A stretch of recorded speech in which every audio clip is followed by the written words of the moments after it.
할렐루야. 오늘 성경 통독 5일째입니다. 오늘 말씀은 창세기 17장에서 20장까지의 내용입니다. 오늘 내용도 어제에 이어서 아브라함에 대한 그런 이야기가 계속되고 있습니다.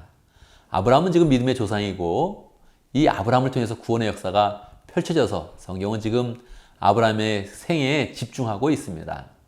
하나님께서 어떻게 아브라함을 세우시는가 관심을 가지면서 또한 하나님께서 우리의 인생을 어떻게 세우실 것인가 관심을 가지면서 성경을 읽으면 은혜가 되겠습니다. 창세기 17장은 할례의 언약을 하나님께서 아브라함에게 주셨습니다. 이 할례의 언약을 통해서 하나님은 언약의 징표를 그의 몸 가운데 주셔서 아브라함을 특별하게 선택하시고 또 그의 그런 민족을 세워서 이스라엘을 이제 만들어가는 그런 과정입니다. 이 할례의 언약은 오늘날로 치면 세례의 언약과 대치해서 우리가 생각해 볼 수 있겠습니다. 할례도 어린아이도 할례를 그렇게 주게 되는데 세례도 우리가 유아 세례를 하지 않습니까? 하나님의 그런 언약을 우리의 그런 몸 가운데 예식으로서 징표로 갖는 것입니다. 그래서 우리가 세례를 가질 때마다 우리는 정말 선택받은 하나님의 사람이다 이렇게 생각을 하면 좋겠습니다. 18장에 보면 놀라운 그런 내용이 나오는데 여호와 하나님께서 천사들과 함께 사람의 몸을 입으시고 이 땅 가운데 내려오시는 그런 모습을 보여주고 있습니다. 여호와 하나님께서 어떻게 이 땅 가운데 내려오실 수 있을까요? 이 땅 가운데 내려오시는 그런 하나님은 우리는 예수님이시다 이렇게 생각하면 가장 편리합니다. 예수님께서 성육신하기 전에 하늘에 계셨는데 이 땅 가운데 내려오셔서 우리를 이렇게 만나주시는 것입니다. 하나님의 형상이 우리 가운데 나타나고 우리를 만나주시는 그런 분은 항상 예수님이다 생각하면서 성경을 읽으면 우리가 이해를 더 잘할 수 있죠. 하나님이 나타나실 때는 두 가지 목적을 가지고 있습니다. 첫 번째는 구원, 두 번째는 심판입니다. 18장에서 그래서 하나님께서 내려오실 때 아브라함에게 이삭을 통해서 하나님의 구원의 역사가 진전된다. 이 약속을 전해주기 원하셨던 것이고 두 번째는 소돔과 고모라의 심판을 선포하시는 것입니다. 심판을 선포할 때 아브라함은 무엇을 해야겠습니까? 아브라함은 거기서 적극적으로 중보기도를 합니다. 근데 그때 아브라함에게 나의 하나를 하려는 일을 숨기겠느냐? 이렇게 하나님께서 말씀하시면서 아브라함에게 소돔과 고모라의 그런 심판을 말씀해 주시거든요. 이때 하나님은 아브라함을 친구와 같이 여겼다는 것입니다. 여러분, 예수님도 우리를 친구와 같이 여기시면서 하나님의 계획을 알려주실 때가 많습니다. 그것을 늘 소망하는 그런 사람 되고 하나님의 계획을 알게 될 때 우리가 적극적으로 중보기도 하는 그런 사람이 되면 좋겠습니다. 아브라함이 이때 중보기도 했지만 그 효과를 보지는 못했죠. 중보기도는요 항상 우리가 기도한 대로 효과를 맺는 것이 아닙니다. 중보기도를 통해서 하나님의 행하시는 일이 의롭다 하는 것을 알게 되었고 소돔에는 정말 의로운 사람이 없다는 것을 우리가 분명히 알게 되는 것이죠. 중보기도는 기도의 효과를 내는 것도 있지만 하나님께 영광을 돌리고 하나님의 그런 영광을 우리가 풍성하게 드러내는 데 목적이 있는 것입니다. 19장에서는 이제 두 천사가 직접 소돔에 가서 확인을 하죠. 얼마나 이 성이 악행을 많이 하는지를 확인하는데 정말 그러합니다.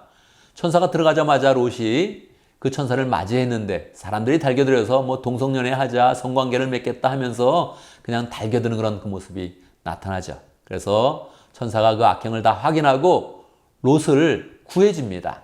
그런데 롯의 가족을 구해줄 때 성 밖으로 롯의 가족을 빼면서 뒤를 돌아보지 말고 가라 그랬는데 그때 그 부인이 뒤를 돌아보면서 소돔기둥이 되는 그런 내용이 나오지요. 그리고 더 우리를 황당하게 만들고 놀라게 하는 그런 내용이 나오는데 롯이 이제 무서워서 산으로 그냥 숨게 되죠. 그때 산에 가서 딸과 같이 있는데 계속 그 산에 있으니까 딸들이 자녀를 갖지 못하겠다 생각을 해서 아버지를 술을 먹여서 관계를 맺고 아들을 낳는 그런 과정을 보여주고 있습니다. 성경은 이렇게 사람의 죄악된 그런 모습을 적나라하게 다 드러냅니다. 이런 거 하나님이 싫어하시죠. 그래서 그들이 낳았던 암몬과 모압 이 두 사람을 통해서 나타난 그런 그 민족이 모압 자손과 암몬 자손인데 이들은 영원히 여호와의 총에 들어오지 못한다. 하나님께서 이렇게 나중에 선언을 하시지요. 그러니까 하나님께서 이런 관계를 좋아하지 않습니다. 그런데 그 당시는 아기를 낳는 것을 너무너무 중요하게 생각을 했습니다. 그래서 이런 일을 했고요. 왜 이런 마음을 가졌을까? 하나님이 주신 그런 그 마음이죠. 세상에 사람들을 더 많아지게 만들고 또한 아기를 낳는 그런 과정에 구속사의 역사가 진행되니까 하나님께서 모든 여자들의 마음 가운데 아기를 낳는 것을 가장 중요하게 생각하는 그런 마음을 주셨던 것입니다. 놀랍게도 20장에 보면 우리는 또 놀라운 그런 사건을 보게 됩니다. 수치스러운 그런 사건인데요. 아브라함이 블레셋 지역에 가서 자기의 그런 아내를 누이라고 말하는 그런 장면입니다. 이것은 창세기 12장에도 나오거든요. 그러니까 아브라함은 똑같은 실수를 2번 한 거예요. 우리 인생 가운데 부끄러운 일을 2번 한다는 거 참 정말로 수치스러운 그런 일인데요. 이러한 일을 믿음의 조상 아브라함이 했다는 것입니다. 이것은 우리에게 또 위로가 되지요. 왜요? 우리도 수치스러운 일을 하고 우리도 세상에 살아가면서 실수를 많이 하거든요. 똑같은 실수를 2번 하기도 합니다. 그런데 2번 했음에도 불구하고 믿음의 조상이 됐다는 것은 우리가 실수를 해도 하나님께서 우리를 또 받아주신다는 것이지요.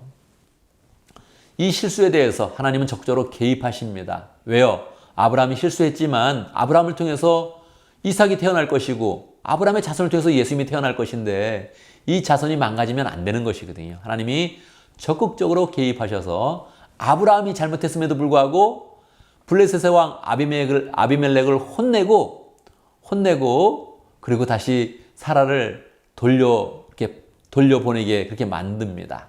그러고 나서 하나님은 이 블레셋 왕 아비멜렉에게 아브라함한테 가서 기도를 받아라 그렇게 나오죠. 놀랍게도요. 기도라는 그런 단어는 창세기 20장에서 처음 나옵니다. 그러니까 여러분 어떻게 된 겁니까? 우리가 부끄러운 일을 했을 때 하나님은 계속 은혜의 길을 열어주신다는 거예요. 우리는 부끄러웠고 하나님은 은혜로우셨고 우리의 그런 삶 속에 하나님의 계속 은혜가 열매로 맺혀지게 되는 것입니다. 아브라함은 이때도 중보자로 우뚝 서서 블레셋 왕을 축복하고 그리고 하나님의 그런 사람으로 우뚝 서는 그런 사람이 된 것입니다. 자, 우리는 계속적으로 성경 속에서 잘한 내용도 보고 못한 내용도 보는데요. 잘한 내용은 본받게 되고 못한 내용은 이것은 괜찮나 보다 생각하는 것이 아니라 하나님이 이것을 싫어하신다 생각하면서 우리는 그런 일을 하지 말아야지 이렇게 결단하면 성경을 보는 그런 유익이 더욱더 우리에게 커지겠습니다. 감사합니다.